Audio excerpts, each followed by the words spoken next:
Good afternoon and welcome back to Trade Talks. I'm your host, Jill Malandrino, Global Markets Reporter at NASDAQ.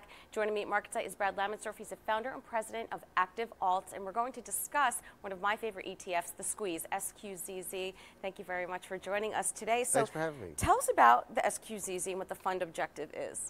So the fund objective is to go long equities that are highly shorted. So you can imagine a stock that got into a lot of trouble.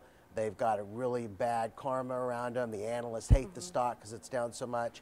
You bring in a new management team and he changes some things. Maybe he buys a private company, merges a few companies together, and creates a different company. The short sellers tend to hang on too long.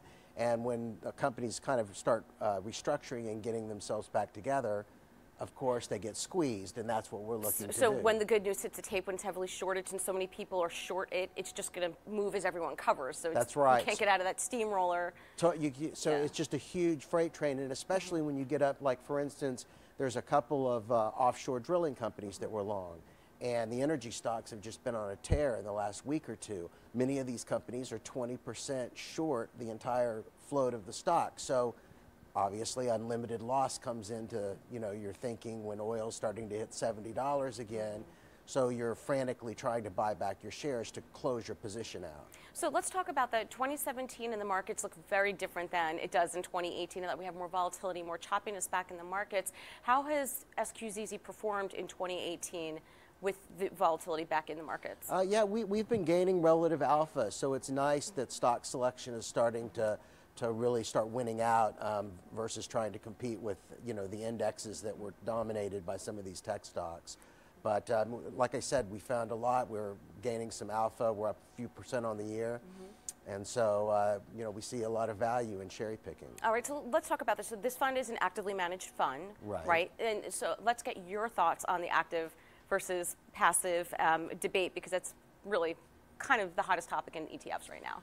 It cycles.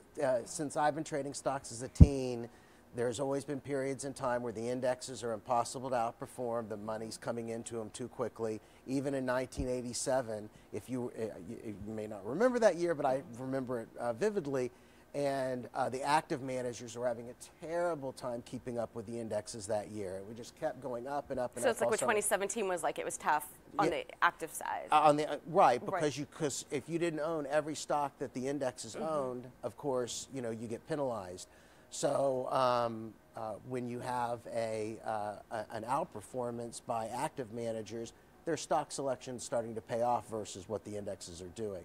So now the indexes, we think, are incredibly overvalued, and price to sales ratio is hit the highest it's ever hit. So people can really kind of determine what they think about the earnings ratios. Is it 16? Is it 18? But the price to sales ratio would suggest a market that's as expensive as it was in 2000. So stock picking is going to be important right now, and that lends to the active management side of the ETF business. That's right. All right. Well, thank you very much for joining us at MarketSite, and thank you for joining me. I'm Jill Malandrino, Global Markets Reporter at NASDAQ.